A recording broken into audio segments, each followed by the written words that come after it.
has hecho la carrera de matemáticas, sí que es cierto que de entrada no conocemos a nadie que vaya. ¿Cómo es que tú decidiste empezar esta carrera? Aquí fue clave un profesor. Un profesor muy peculiar, muy apasionado de las matemáticas y de lo que transmitía, y nos propuso a los alumnos que estábamos allí de participar a la Olimpiada de Matemáticas. Tras estoy aquí en bachillerato, estudiando logaritmos, derivadas, todo esto, para luego dar clase a unos chavales de tercero o cuarto de primaria. ¿De verdad tú crees que es importante que se estudien términos tan abstractos de las matemáticas tan difíciles para gente que de verdad a lo mejor no los necesita? Me gustaría que me dieras unas pinceladas sobre cómo ves tú hoy en día la seriedad con las mates. Mal, sí. Mira, justo... Lo has intentado decir bonito, pero ya he visto que es imposible, ya. Yo siendo padre, ¿cómo puedo enseñarle a mi hijo las matemáticas? Cosas. La primera cosa que es necesaria es un cambio de enfoque, un cambio de la manera de verlo. ¿Qué relación tienen las matemáticas con la inteligencia artificial? Este número es 3 al cuadrado, es 3 por 3, que en total es 9. Y, ¡oh, qué casualidad! Tiene forma de cuadrado.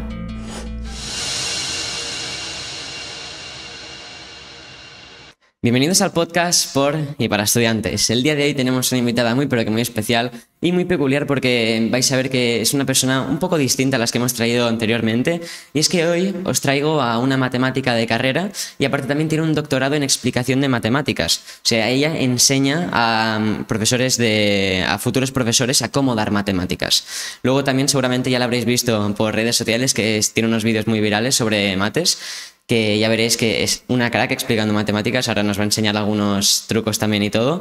Y hoy estamos aquí con Julia Salat. ¿Cómo estás? Muy bien, muchas gracias por esta presentación. Bueno, lo primero de todo, bienvenida al podcast, que siempre es un placer teneros por aquí. Y me gustaría empezar explicando un poco y sabiendo un poco más de ti. ¿Cómo es un día a día en tu vida?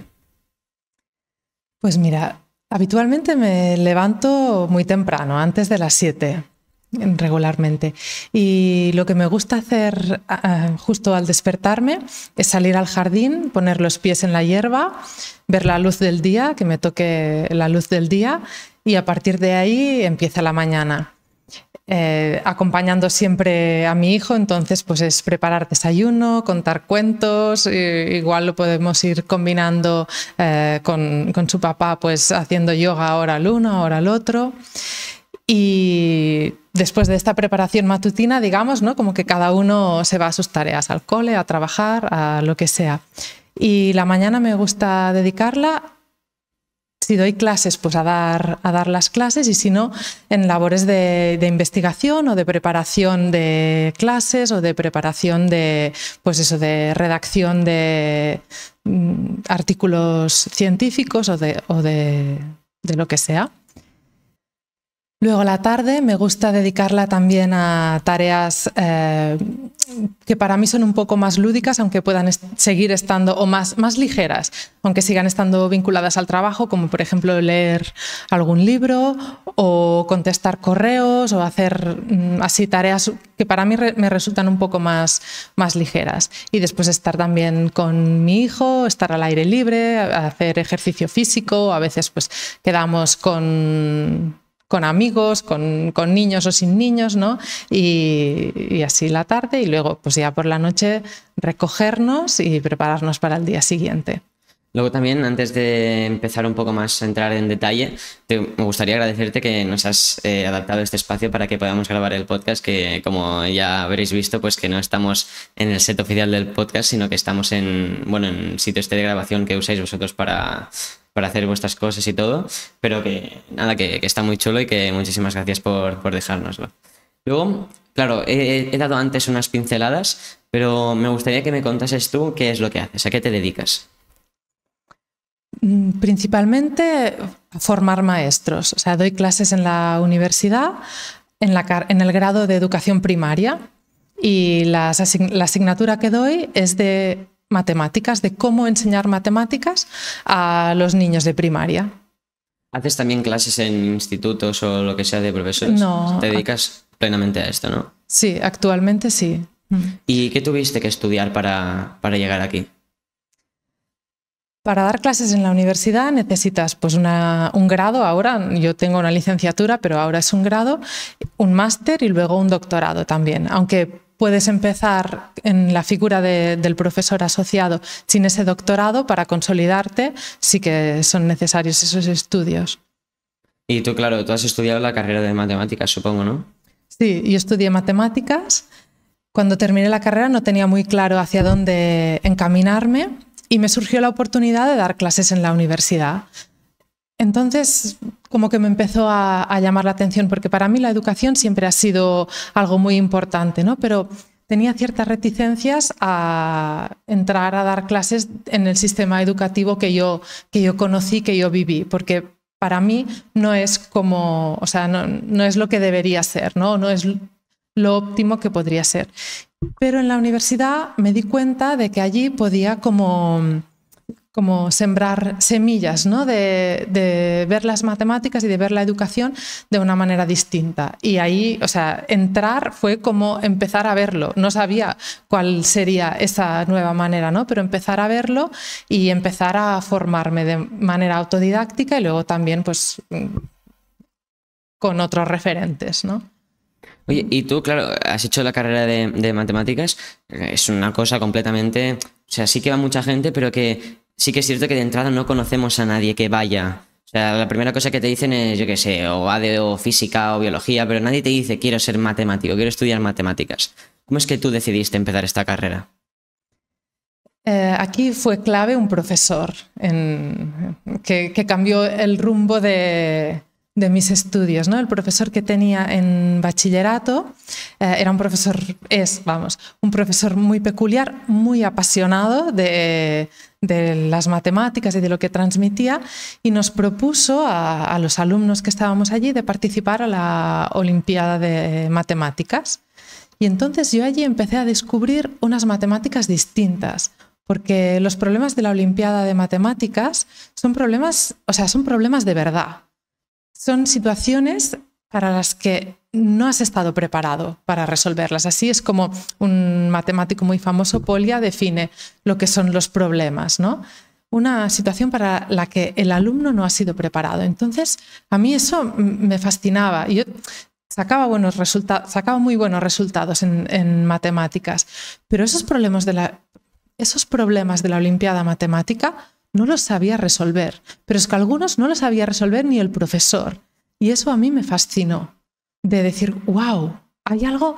Y además es que son propuestas que pueden ser a veces con herramientas muy simples, o sea, no es que sea un conocimiento muy avanzado, no es que sean ecuaciones diferenciales que en bachillerato no se han visto, no, es que a veces son cosas con números enteros, o sea, casi como de hacer cuentas, pero donde la dificultad está en el razonamiento, en el verlo. Y a mí eso me fascinó. O sea, tú dices que lo que te dice enamorarte de las mates es que tú tenías que resolver problemas a los que no habías sido preparada y como romperte la cabeza para poder adivinarlos, ¿no? Sí, sí. ¿Y cómo conseguiste tú decir? Porque esto hay mucha gente, el 90% de la gente de la calle son cosas que la gente no quiere hacer. O sea, esa situación de incomodidad que yo siempre hablo en todos los podcasts, eso a la gente no le gusta nada hacerlo. ¿Por qué crees que tú sí decidiste, hostia, yo de verdad valgo para esto? Quizá es por la sensación cuando llegas, ¿no? Cuando lo resuelves, por ese eureka o la idea feliz. Mi profesor, este profesor del que te hablo, le llamaba la idea feliz. O sea, resolver un ejercicio y que te salga, pues da una cierta satisfacción, ¿no? Un ejercicio de clase. Pero enfrentarte a un problema verdaderamente difícil o que en ese momento no tienes ni idea de cómo resolverlo, y el momento en el que nace esa idea feliz es wow, o sea, no sé, es un momento que, o sea, me imagino que en distintos ámbitos distintas personas pueden vivir esa canción, ¿no? Me imagino pues un músico, ese momento en el que le viene la idea de la canción, tengo una idea de una canción, rápido voy a grabar el esbozo, ¿no? Pues es ese tipo de vivencia. Y justamente antes me hablabas de que estás preparando el trabajo de recerca, ¿no? El trabajo de investigación de bachillerato, sí. Y justamente yo hice mi trabajo de investigación en el bachillerato de problemas de la Olimpiada Matemática. Y ahora que has venido aquí a mi pueblo, ¿no? Y que conoces el entorno, o sea, recuerdo un momento de esos de eureka en el que llegaba con el autobús, que me dejaba un poco lejos del pueblo, y estaba llegando con el autobús y tuve una de esas ideas para resolver uno de los problemas que quería resolver en mi trabajo, ¿no? Y tuve esa idea y bajé del autobús, justo llegaba el autobús, ¿no? Me quité la mochila, saqué la libreta y empecé a probarlo allí, así en una esquina aquí en el campo, ¿no? Y empecé a probarlo y sí, había tenido la idea buena, ¿no?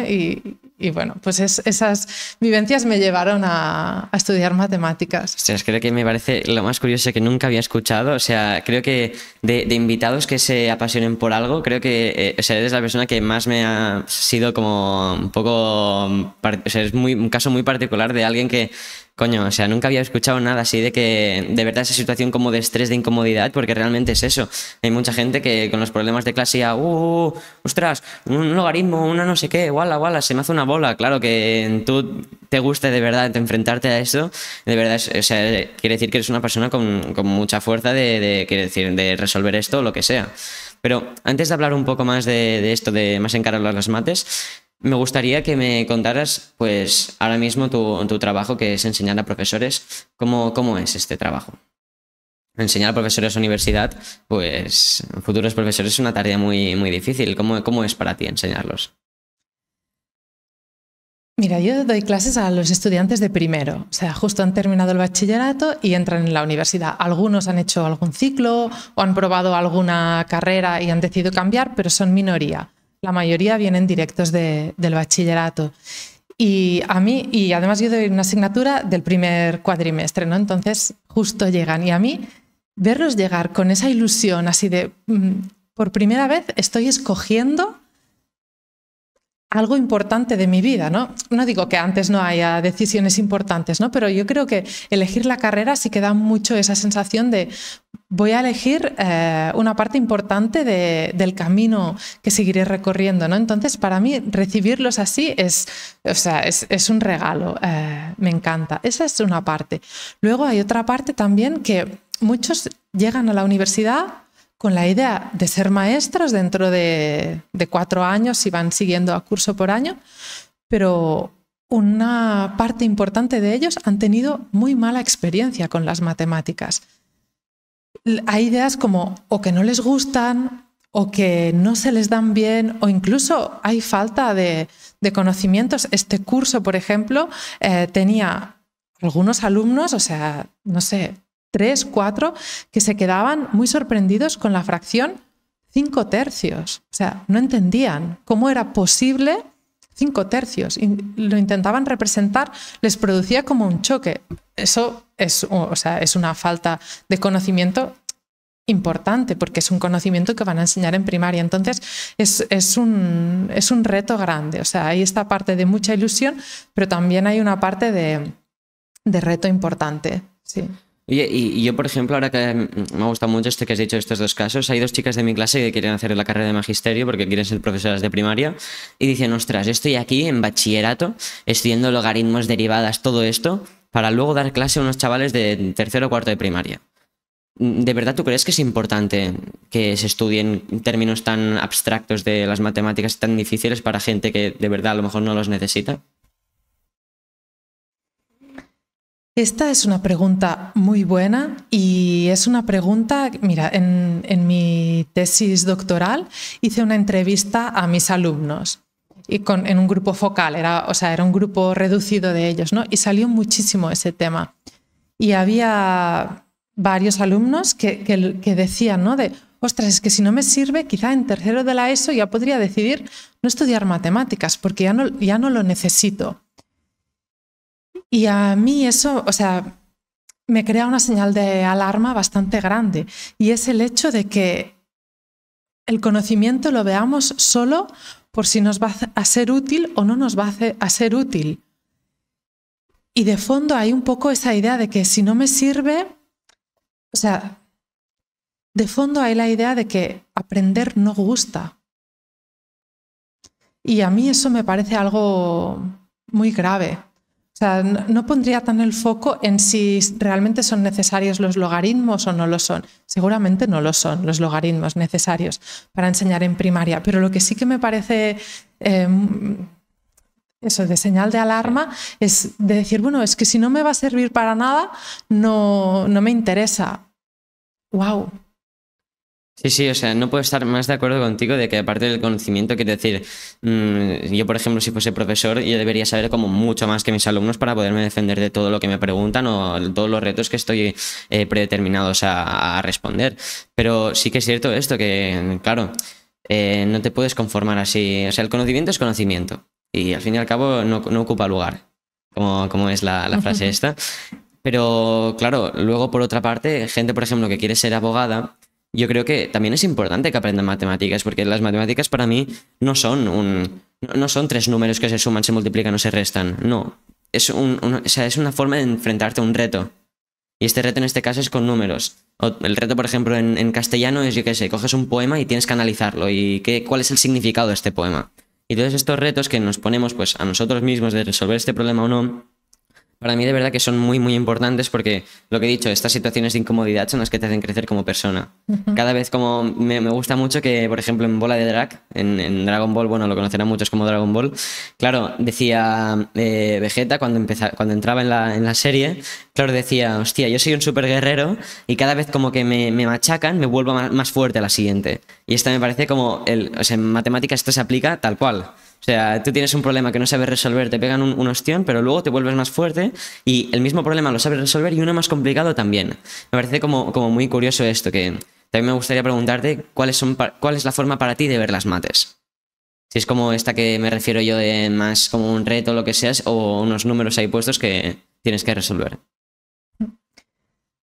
Claramente la manera de enfocar las mates como unos números que hay que resolver no es la manera correcta y yo creo que es la que lleva a estas conclusiones, ¿no? A esta idea de, bueno, pues si esto no me va a servir para nada, ¿para qué tengo que hacer el esfuerzo, ¿no? Porque para mí esto señala que como estamos enseñando las matemáticas no lo estamos haciendo bien. O sea, si no despierta el interés, si no despierta la curiosidad, la pasión, quizá la pasión no la despertará en todos los alumnos, pero en un porcentaje importante, en un porcentaje significativo. Esto no sucede. Entonces, para mí está señalando que la manera de enseñarlas no es la correcta. Si se enseñan las matemáticas con la idea de que el objetivo es resolver un problema, o sea, el objetivo es llegar, que muchas veces no es ni problema, es ejercicio. El objetivo es llegar a una solución correcta a cualquier precio, y el precio suele ser la comprensión, el disfrute, el sentir que tengo habilidades, eso no tiene sentido. O sea, deberían enfocarse las matemáticas a comprender y a disfrutar en ese proceso de comprender y a confiar en la propia habilidad matemática, porque todos tenemos algún tipo de razonamiento. Mira, me contaba hace poco una amiga, que a mí me encanta que mis amigas maestras, y amigos también, pero la mayoría son mujeres, me cuenten las anécdotas con sus alumnos, ¿no? Y me contaba esta amiga que es maestra y estaba haciendo una clase individual con una alumna de, creo que tercero de primaria, ¿no? Y tenían que resolver un problema en el que se requería hacer una división. No me acuerdo. ¿Una división? No, una multiplicación era una multiplicación.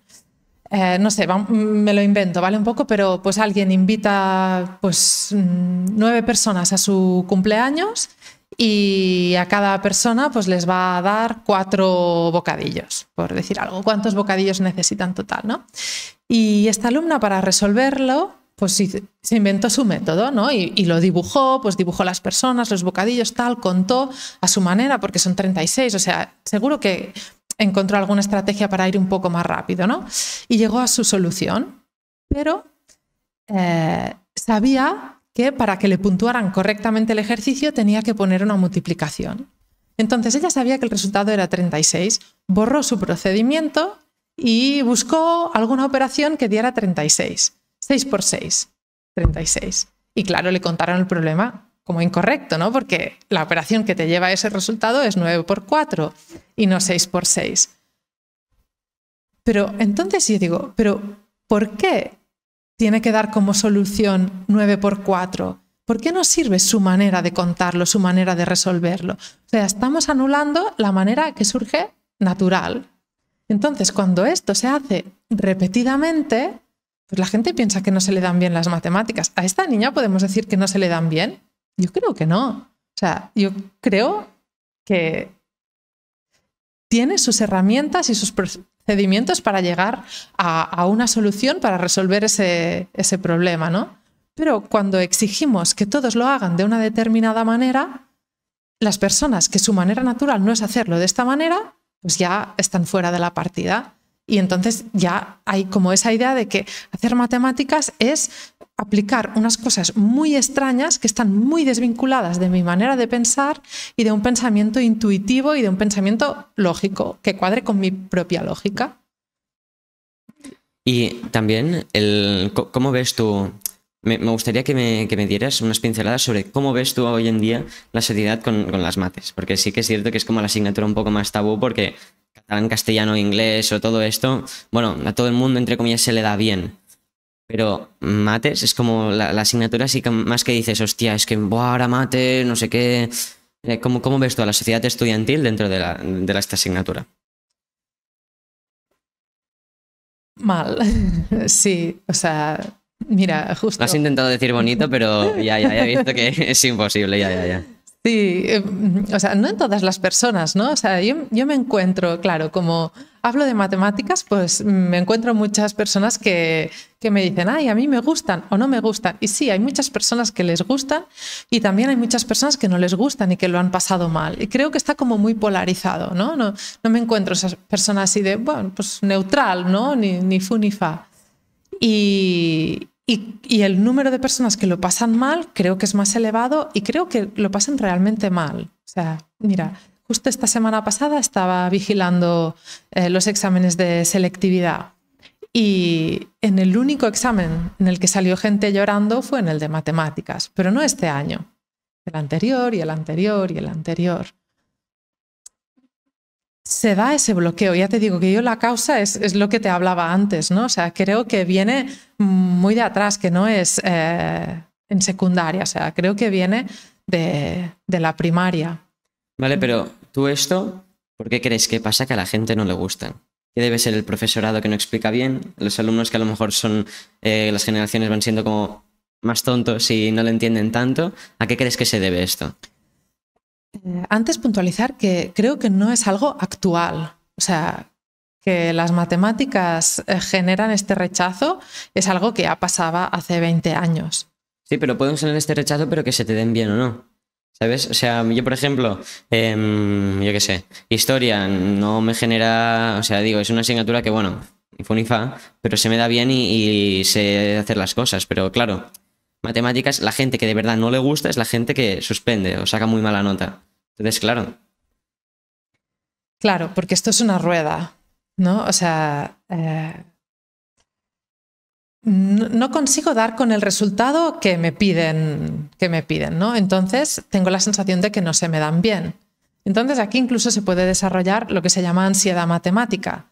Que la ansiedad matemática es que delante de las matemáticas esa persona que vive la ansiedad vive un bloqueo. Pero no es que no tenga habilidad, es que o sea, quedan anuladas sus capacidades y ya hay como esa idea de pues no podré resolverlo, no podré dar con la solución. Pero no está vinculado con las capacidades, está muy vinculado con la experiencia, con una experiencia repetida, negativa, que desencadena en esto. ¿No crees que esto también puede ser algo de que los profesores si explicasen mejor daría que sus alumnos fueran, yo que sé, un poco más listos, entendieran más el concepto y lo supieran resolver más? Es que el profesor de matemáticas no tiene que centrarse en explicar las matemáticas. Ya sé que esto sorprende, ¿no? Sí, porque me acaba. Sí.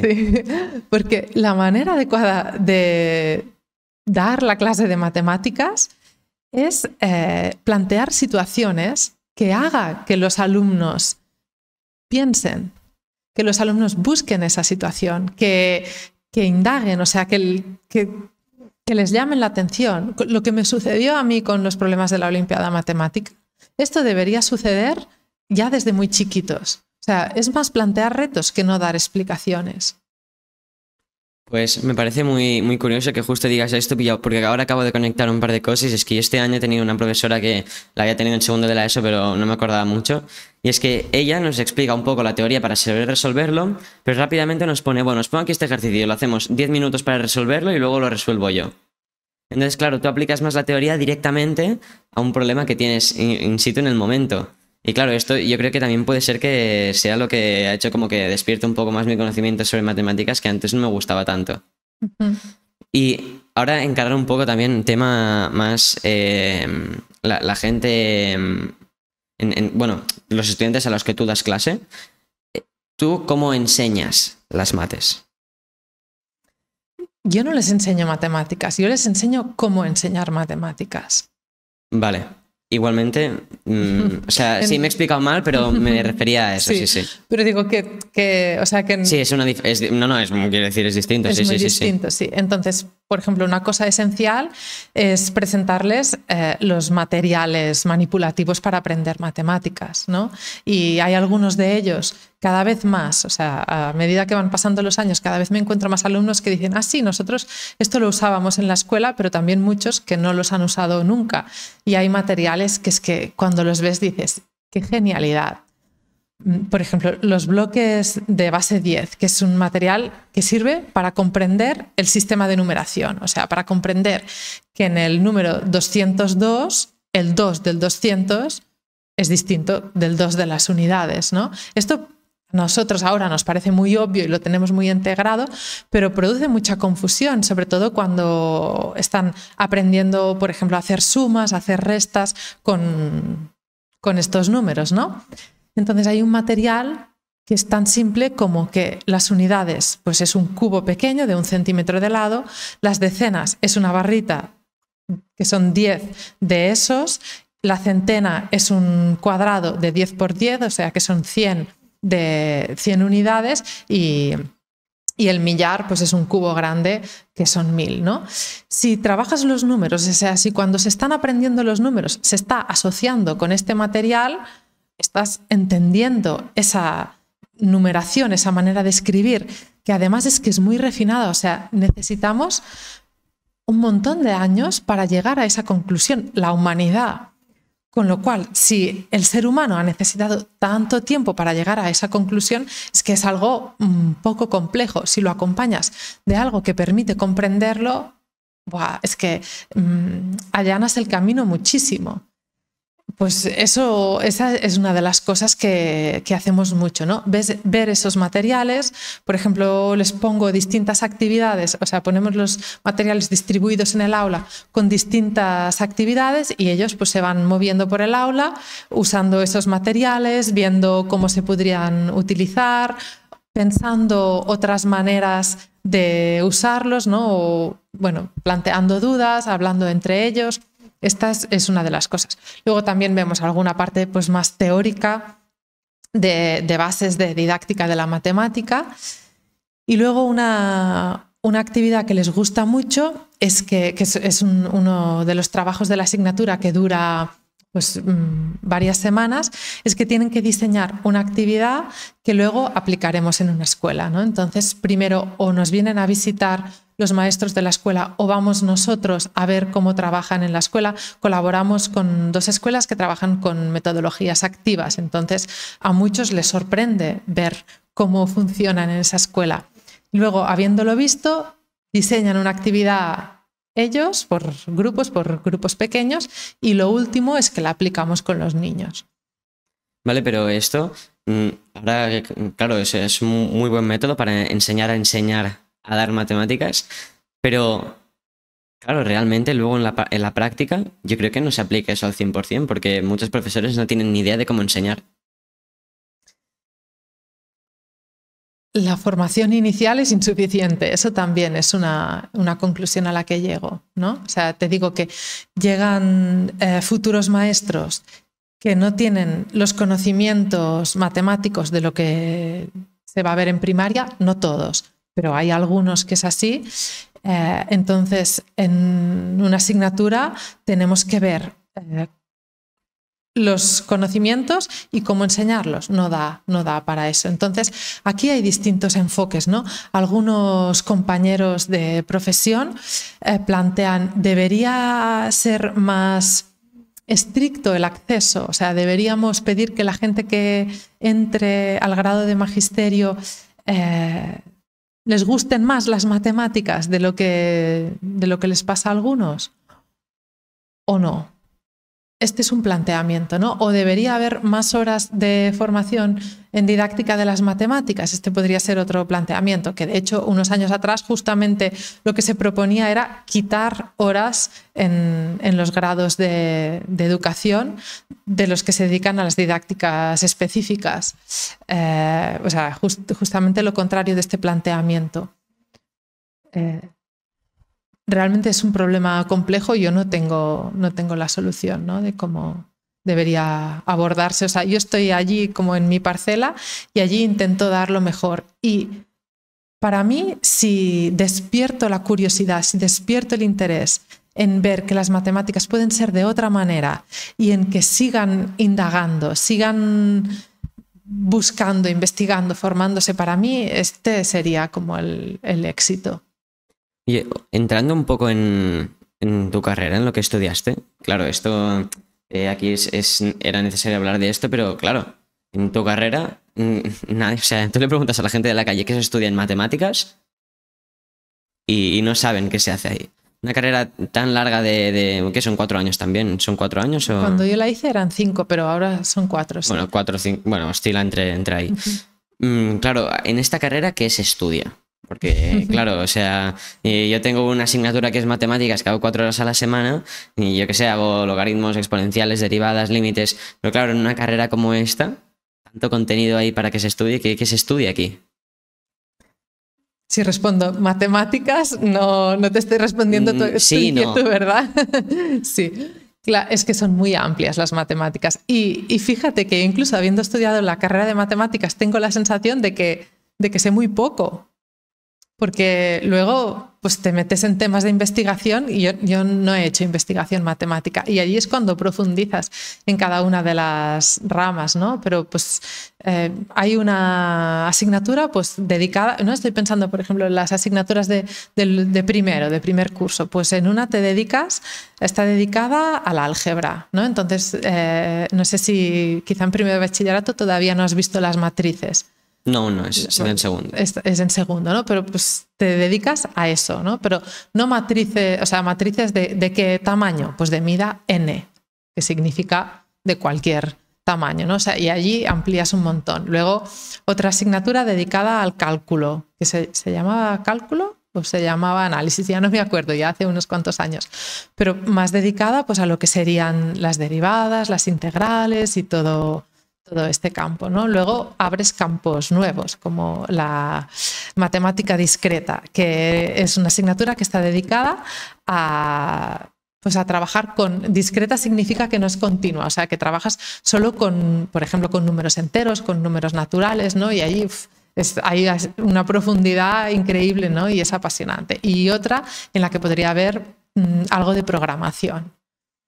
Y métodos numéricos. Oye, y a mí me salió un vídeo hace poco en TikTok que me pareció súper curioso, que decía, mira, esta es mi libreta de una asignatura de matemáticas. Ay, no, de una asignatura, no, de todo el curso de matemáticas. Bueno, claro, aparte de que la libreta era como un taco muy grande, claro, iba pasando las páginas y decía, esto no es matemáticas, esto es castellano-catalán.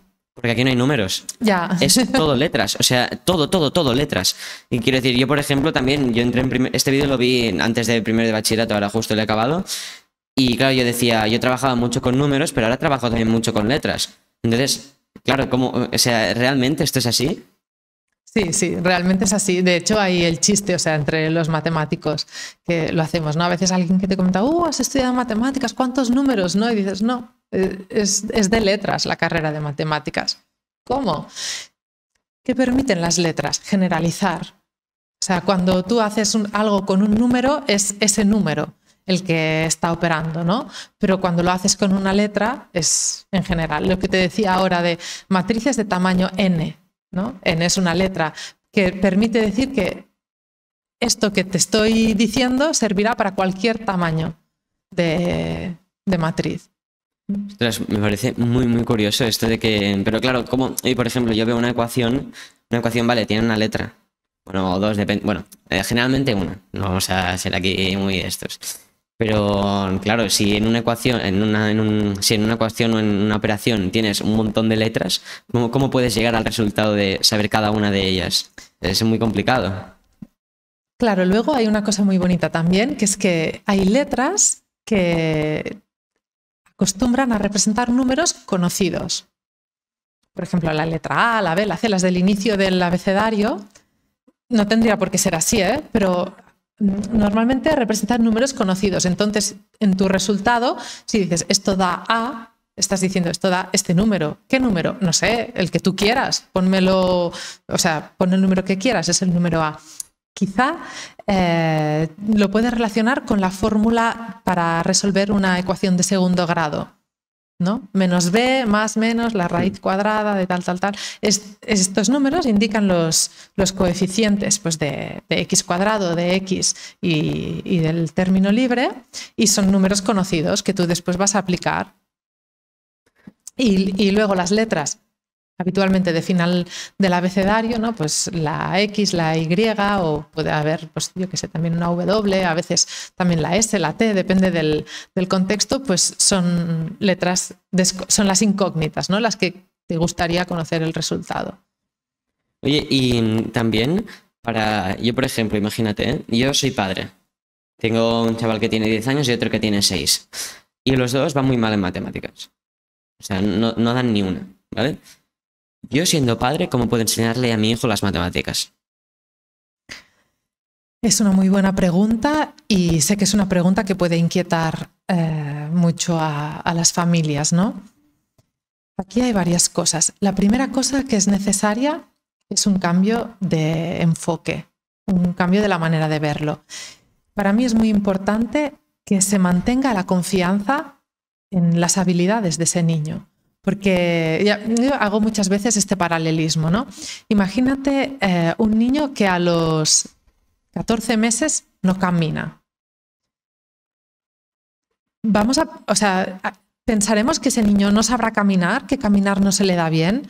No, porque puede caminar a los 15. O sea, si vemos que el desarrollo motriz es sano, o sea, que se sienta, que gatea, que sabe pues, voltearse, pues vemos que su desarrollo motriz es sano, pues hay la confianza en que sabrá caminar. Y cuando tenga 5 años no habrá diferencia entre el niño que ha empezado a caminar a los 9 meses del que ha empezado a caminar a los 15 meses, porque está dentro de un rango saludable, ¿no?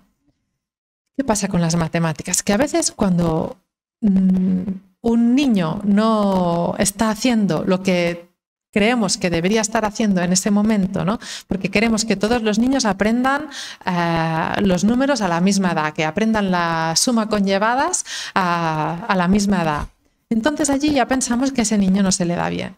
Y entonces ya esa información del entorno empieza a estar allí. Incluso es que no la sabe resolver, es que no, y ya hay esa presión. Pero a lo mejor ese niño, teniendo su espacio para poder desarrollarse, lo aprendería igualmente al cabo de unos meses. Claramente teniendo el acompañamiento adecuado, teniendo los estímulos adecuados. O sea, ya sé que no va a aprender el sistema numérico si no hay nadie que se lo facilite, ¿no? Pero si eso está, hay esta parte de confiar en el alumno y en esa persona en desarrollo y confiar pues, en que eso lo sabrá, lo integrará. Esa es una parte que creo que es muy importante. También cómo enfocamos el error. Es un aspecto clave aquí y además es que es algo cultural. El error se castiga, se ve mal el error, ¿no? El que alguien no sepa hacer algo o que se equivoque en algo se ve como algo incorrecto, pero se ha visto que es justamente la manera de aprender, equivocarse. Entonces, te digo que la primera parte sería este cambio de cómo verlo, ¿no? De permitir que cada uno se desarrolle a su debido tiempo, de ver el error como algo positivo. O sea, si no sabe hacer algo, pues genial.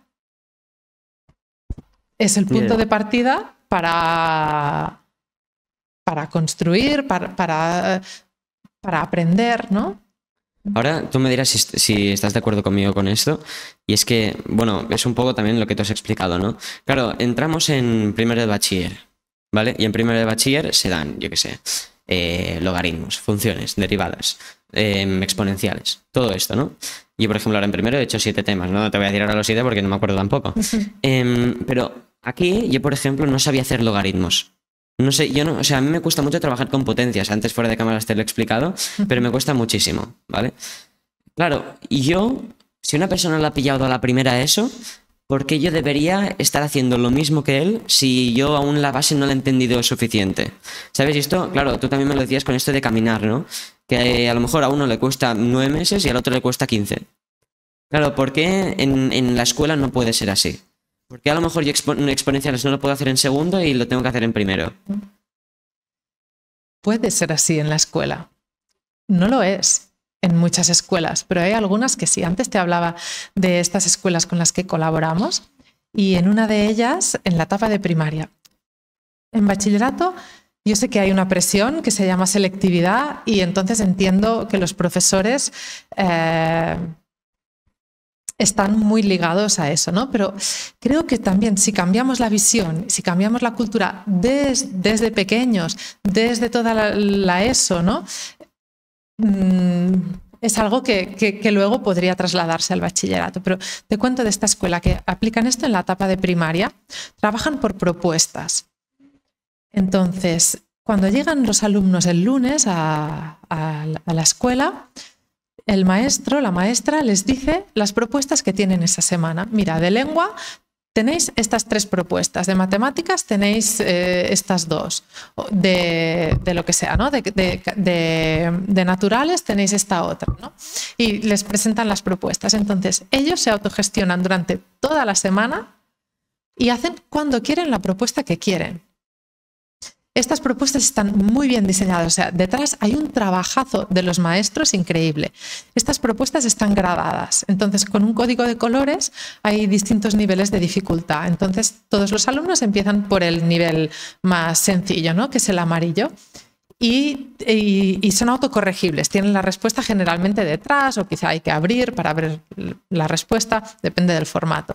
Entonces cada alumno empieza pues, por el nivel más fácil.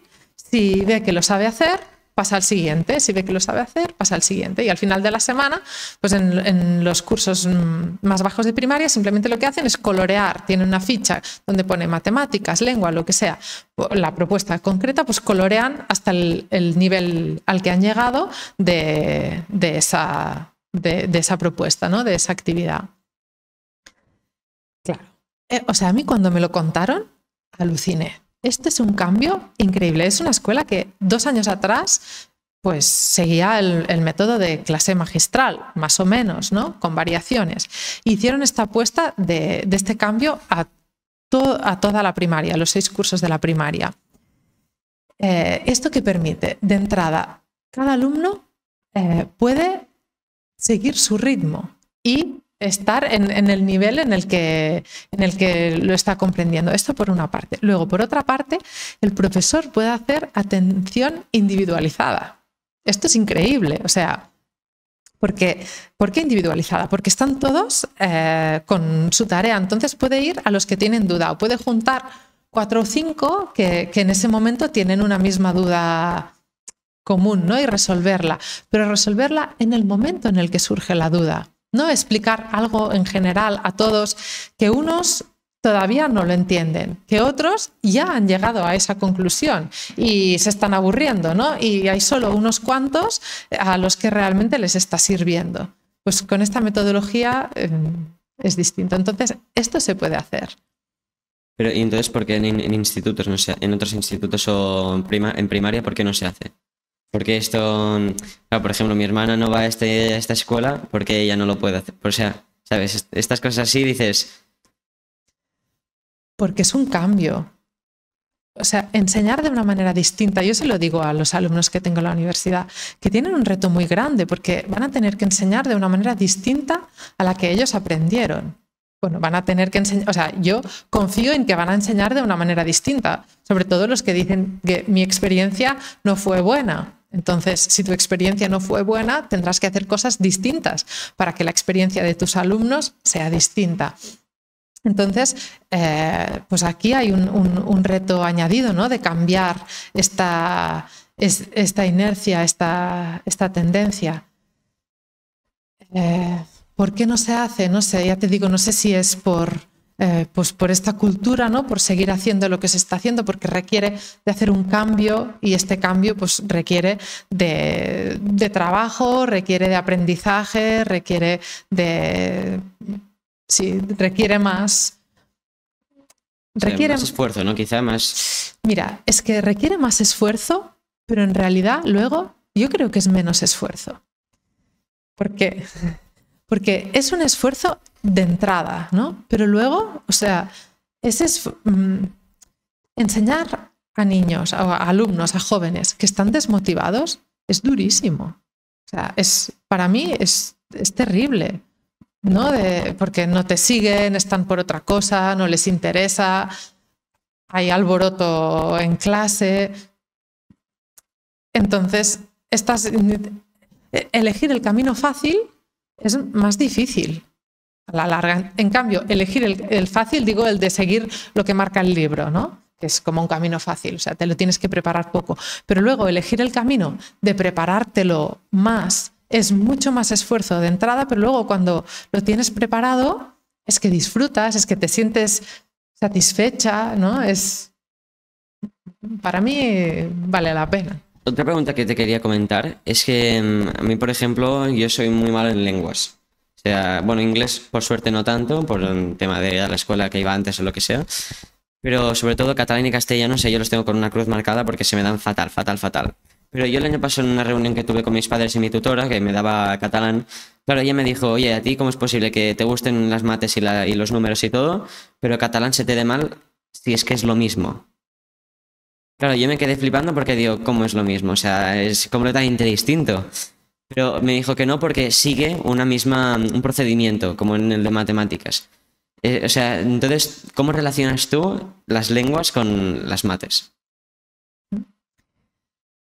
Antes que nada quiero decirte una cosa, y es que borres esta frase. A mí se me da mal las lenguas o se me da mal lo que sea.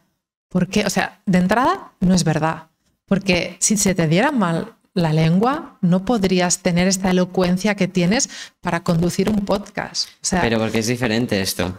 Ya. Pero un podcast es hablar en público igual, y es distinto, entre comillas. Igual no se te da bien resolver los exámenes de lengua, ¿no? O hacer esas tareas, o sea... Eso es distinto.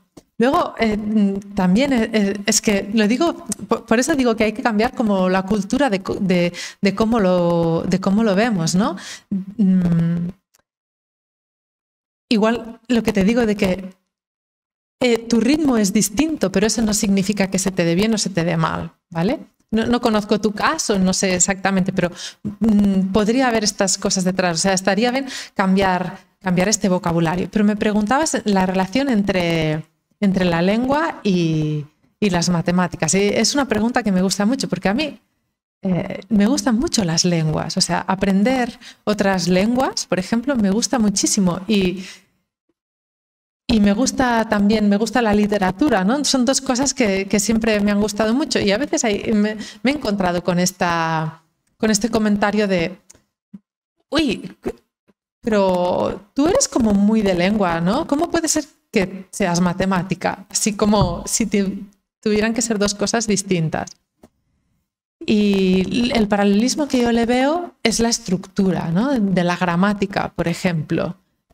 No sé, yo hablo un poco italiano y a mí me ha sido súper fácil entender la lógica de la lengua, ¿no? O de cómo se construyen los verbos, de todo. Es como un tipo de lógica similar que yo le veo. O sea, similar a nivel de estructura, no a nivel de contenido. Y en esta parte lo veo. Pero luego la ortografía pues me parece algo más, un poco más aleatorio. Sí que hay normas, ¿no? No sé, no soy experta en lengua, o sea, te estoy así diciendo más como mi punto de vista. Pero claro, o sea, o sea, me dices esto. Claro, pero no encuentro, o sea, sigo sin entender, si me lo puedes volver a explicar, por favor, porque, o sea, sigo sin entender que una cosa que trabajas con frases, o sea, siga lo mismo, o sea, me refiero, ¿la relación es por la manera de resolver el problema? ¿Es por la manera de tú decir, vale, sigue esta regla y esta regla, o a qué se refiere esto? Vale, mira, me encanta porque, o sea, porque me das pie a decirte qué son las matemáticas o cómo veo yo qué son las matemáticas. No solo yo, sino esto se lo he escuchado también a grandes matemáticos. Y las matemáticas son el estudio de patrones. O sea, es ver patrones, es ver relaciones, cosas que se repiten. Y esto pasa en la lengua, ¿no? De, mira, claro, este pronombre es porque en realidad esto es un complemento directo y por eso utilizan este pronombre en lugar de utilizar otro que se usaría en el complemento indirecto. Ahora no me viene ningún ejemplo concreto, ¿no? Pero, mira, con el italiano, en castellano quizás sea lo mismo también. Bueno, nosotros en catalán o en castellano, cuando hay una palabra que lleva G o J, ¿vale? Lo que hacemos o sea, lo que hacemos es cambiar la manera de escribirla para que siga sonando igual. A ver si me viene... No me viene ningún ejemplo concreto, pero bueno, o sea, ga es GA y si queremos poner ge, pues tenemos que poner una U en medio, ¿no? Para que siga sonando GUE, para que siga sonando igual. Y esto a veces derivando palabras, sobre todo con los verbos, sucede. No tengo el ejemplo a mano, ¿vale? Y lo que hacemos es cambiar la manera de escribirlo. Pues en italiano se cambia la manera de pronunciarlo y se sigue escribiendo igual. Entonces yo cuando me di cuenta de este patrón, ya me resulta fácil hacerlo. Te pongo el ejemplo, ¿no? El verbo leer, leggere. Pero cuando dices yo leo, yo leggo. Se escribe G-O, leggere, y se escribe G-O, leggo. No sé si se entiende el paralelismo que quiero hacer. Entonces yo veo este patrón y además... Es que para mí descubrir el patrón es como, wow, he visto el patrón. Porque ver el patrón es como desbloquear, no sé si has jugado nunca al Buscaminas, quizá no, porque sí, vale, digo, igual es un juego demasiado retro, ¿no? Pero es cuando pulsas una tecla de esas que, ¡boom!, te abren un montón, ¿no? Pues es lo mismo, ver el patrón es, ¡boom!, ¡wow!, he desbloqueado un montón de conocimiento o de... Pero, ¿y cómo puede ser que, por ejemplo, a mí, que tengo facilidad para las mates, no lo tenga para las lenguas si sigue un mismo patrón y una misma... O viceversa, quiero decir, hay gente que se le da muy bien lenguas, pero en cambio matemáticas les baja mucho la nota. O sea, ¿cómo puede ser eso? No lo sé, supongo que porque todos somos diferentes, ¿no? A mí, eso que comentas tú, a mí me lo dicen con la música, ¿no? Me dicen, la música es matemáticas. Serás buena música, ¿no? Y digo, pues no. Luego ahora también, ya hace un añito así que ha salido más a la luz, tema inteligencia artificial. O sea, ¿qué relación tienen las matemáticas con la inteligencia artificial? Yo lo desconozco. O sea, sé que detrás hay matemáticas sin duda, pero uno de mis mejores amigos de la carrera hizo su doctorado en inteligencia artificial y en ese tiempo era algo como muy, muy novedoso. Este compañero de carrera lo conocí en México porque el último curso de la carrera fui a México a realizarlo y luego él se vino a Europa, digamos, ¿no? Y se fue a Edimburgo y él me decía que realmente le servía muchísimo haber estudiado matemáticas para después aplicarlo a la inteligencia artificial, ¿no? Porque, bueno, no sé por qué motivos, ¿no? Él me lo contaba en ese momento, pero yo no no soy experta en este tema, lo desconozco. Luego, relacionado también con inteligencia artificial, es que ¿por qué tengo que estudiar mates si tengo una IA que me lo puede resolver el problema?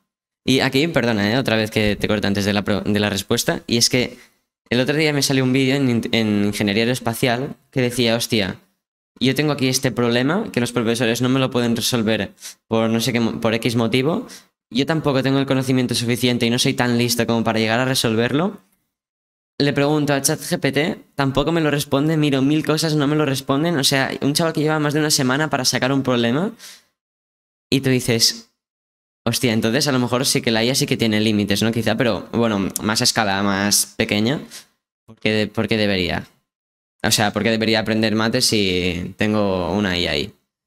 Esta pregunta vuelve a ser un poco la de antes, ¿no? De por qué debería estudiar exponenciales si en realidad, o logaritmos si en realidad no los voy a necesitar porque quiero estudiar magisterio, ¿no? Entonces, ¿quién sabe si la IA nos permita dar más valor a que lo que aprendamos, a que lo que estudiemos sea algo que queremos, que nos nace de nosotros, que nos interesa y que nos motiva, ¿no? Y que no sea como esta imposición externa de tienes que aprender esto.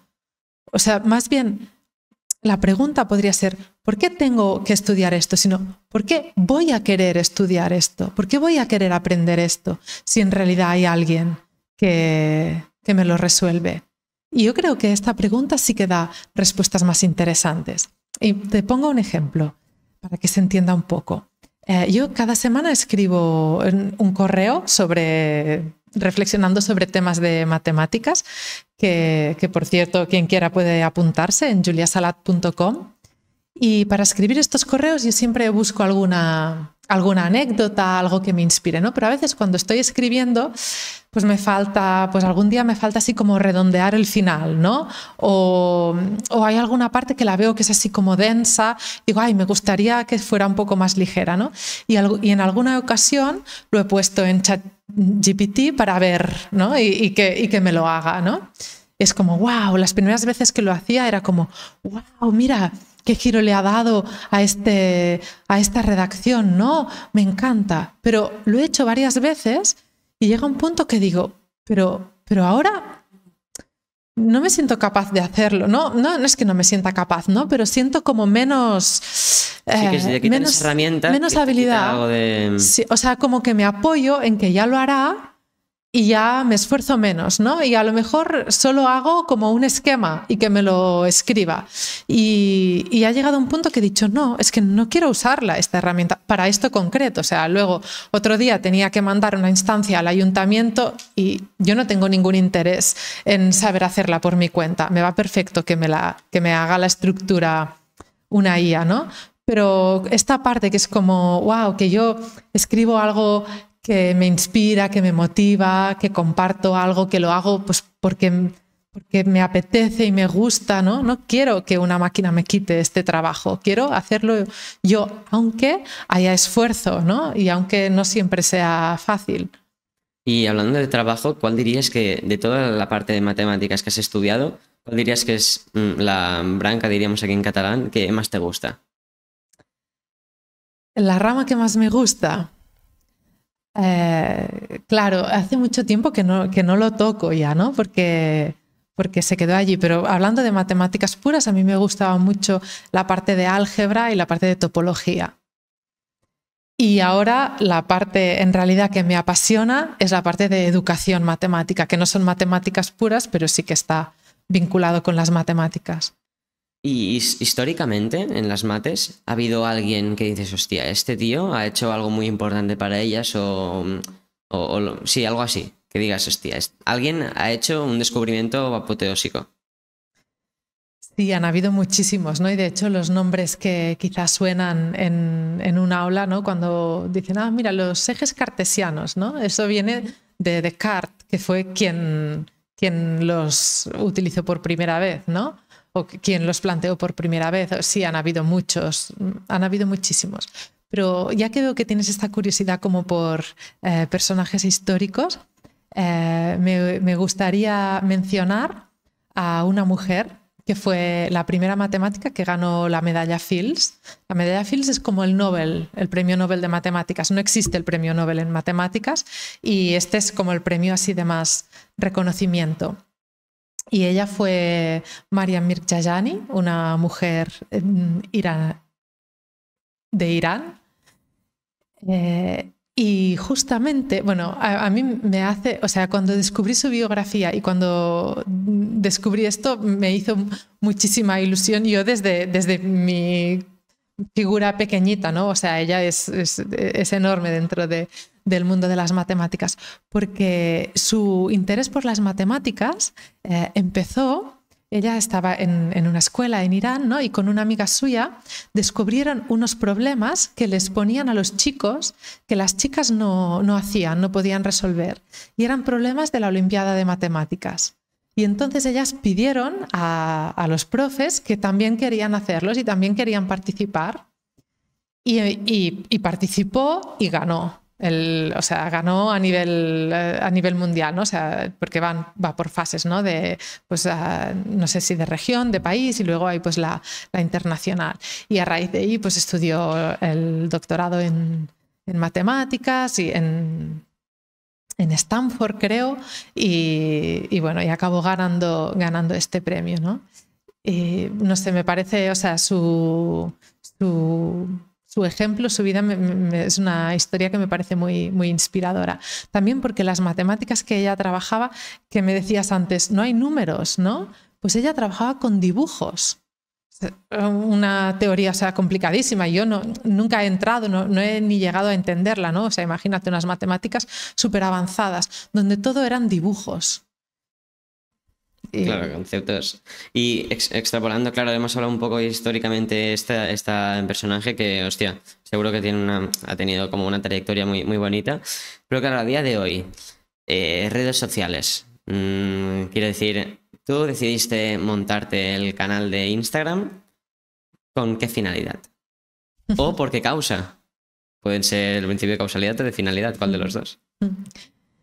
Mira, yo recientemente, estos últimos años, estoy haciendo así como una apuesta más fuerte a mi carrera dentro del mundo de la educación matemática, ¿no? Y esto pasa en la universidad, pasa por la parte de docencia, pero sobre todo una parte muy importante es la parte de investigación. Entonces, mi sensación es que la investigación académica se queda mucho en un ámbito académico, en un ámbito científico, y no llega, o llega muy poquito, muy en contagotas, a las aulas, a los alumnos, a las familias, ¿no? Y entonces yo no me quedo satisfecha con este aspecto, y uno de los motivos era este, ¿no? De que los descubrimientos de educación matemática o los conocimientos, las cosas que voy encontrando, que lleguen a más gente. Esto por una parte. Y por otra parte, te lo mencionaba anteriormente, que tengo la sensación de que la formación inicial de maestros, o sea, lo que aprenden con el grado de educación primaria, no es suficiente, que necesitan constantemente inspirarse y nutrirse, ¿no? Entonces también esa contribución. Y luego, claro, en tus redes sociales eres una persona un poco peculiar porque tú explicas las matemáticas de manera distinta a lo que están acostumbrados a ver la gente, y eso choca mucho al inicio porque, claro, todos tus vídeos son medio virales. Bueno, virales según tus seguidores son virales. O sea, eso no digo ninguna mentira. Pueden pasarse en tus redes, que estarán en descripción también, que son virales tus vídeos. Pero es por la manera en la cual explicas las cosas. Explicabas las ecuaciones, que era una balanza, que había un equilibrio. Luego explicas también las potencias y todo. Pero hoy aquí nos has traído un ejemplo, que sería el de las potencias. No sé si nos lo podrías explicar, que has traído aquí el... Sí, lo tengo aquí preparado, ¿no? Aquí puedes mirar a la cámara directamente para que te entiendan. Está mejor de aquí porque... Vale, entonces aquí tengo un material, ¿vale? Que son unos cubos que se juntan, y aquí tenemos el número 3, ¿vale? Esto se entiende que es el número 3. Entonces, ¿cómo sería 3 al cuadrado? 3 al cuadrado es 3 por 3, o sea, necesitaría tener el 3 veces, o también me puedo representar un cuadrado que de un lado es 3 y del otro lado es 3, que lo tengo aquí preparado. Entonces, este número es 3 al cuadrado, es 3 por 3, que en total es 9. Y, ¡oh, qué casualidad! Tiene forma de cuadrado. O sea, ¿cómo puede ser que hayamos aprendido a encontrar el cuadrado de un número y nunca lo hemos relacionado con que tiene forma de cuadrado? Hacer esta vinculación es súper importante, nos da un montón de información. Después, por ejemplo, cuando queremos hacer el cuadrado de la suma, es que cuando se hace así, se ve claramente, ¿no? O la raíz cuadrada. Justo he colgado un vídeo hace poco donde hago la raíz cuadrada haciendo el proceso inverso. O sea, en lugar de tener 3 y construir el cuadrado de 3 por 3, tengo 9 y busco cuánto es el lado, ¿no? O sea, las matemáticas van de esto, de conectar, de relacionar y de deducir a partir de ahí. ¿De qué sirve calcular una raíz cuadrada? Sí, por No eso de de aquí mucho. me gusta mucho tu canal este de Instagram, porque, hostia, es que de verdad es de mucho valor porque te explican las matemáticas de manera diferente y entiendes bien lo que es cada cosa. Yo de las ecuaciones flipé porque sí que sabía que era un equilibrio, pero tan visual, a mí que me gustan mucho las cosas visuales, me encantó. Y para esta nueva generación que es así muy visual, muy creativa, muy de todo esto, creo que puede ser muy útil y por eso dejamos tus redes en descripción, que es importante también para ti y para la gente que lo vea. Y luego ya me gustaría, ahora que para cerrar el podcast, para agradecerte que hayas dicho que sí a la entrevista, nos hayas ofrecido este lugar que está de coña, por cierto. Me gustaría darte 2 obsequios, 2 regalitos que te hacemos nosotros con toda la buena intención del mundo.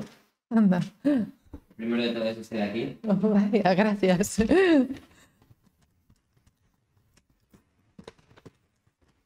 A ver, el unboxing. Sí, porque...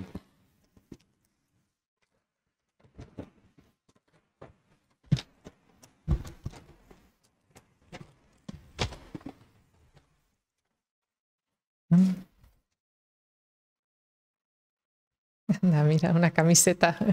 Genial. Una camiseta de... Así te acordarás de la entrevista siempre. Y Sí. luego otra cosa que es más bonita, a mí me gusta mucho siempre dar que es este de aquí, que no sé si abrirlo te va a costar un poco. Vigila un poco la caja porque es...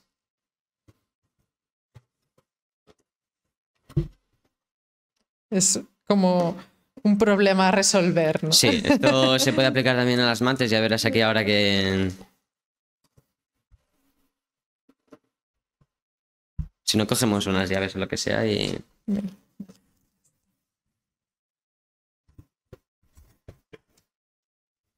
Ah, qué chula, la taza del podcast. Es la taza de por y para que, bueno, siempre acompaña a todo el mundo, a todos los invitados se la damos, que, bueno, está bien porque así ya siempre... Esto, bueno, es exclusivo de todos, quiero decir, no hay merchandising de esto, es exclusivo de todas las personas que vienen que tienen esta taza. No sé si tú quieras decir algo aquí ahora para cerrar la entrevista o lo que sea. Pues muchísimas gracias por este rato compartido, ¿no? Por esta conversación que se me ha hecho muy cómoda, muy fluida, no sé, con la sensación de que realmente hay una curiosidad, ¿no? Que tuya, ¿no? Propia y también para transmitir, para compartirla con la audiencia, con las personas que nos escuchen y me he sentido muy cómoda, muy a gusto. Muchas gracias. Y también a las personas que nos hayan escuchado, que les haya gustado, que les pueda interesar ver, pero cómo es esta manera de aprender matemáticas así distinta, yo les recomiendo mucho que se suscriban a este correo semanal que mando. Lo dejaremos también en descripción, para que la gente lo pueda ver y todo, que no, es muy importante para la gente también. Bueno, yo básicamente que muchísimas gracias por venir. Quiero decir, invitada más, muy especial también porque matemáticas no habíamos traído ninguno. Y más como tú que eres profesora de enseñanza de matemáticas, también importante con muchos estudios y mucha cabeza. Y bueno, no sé qué, muchísimas gracias por venir. Muchas gracias.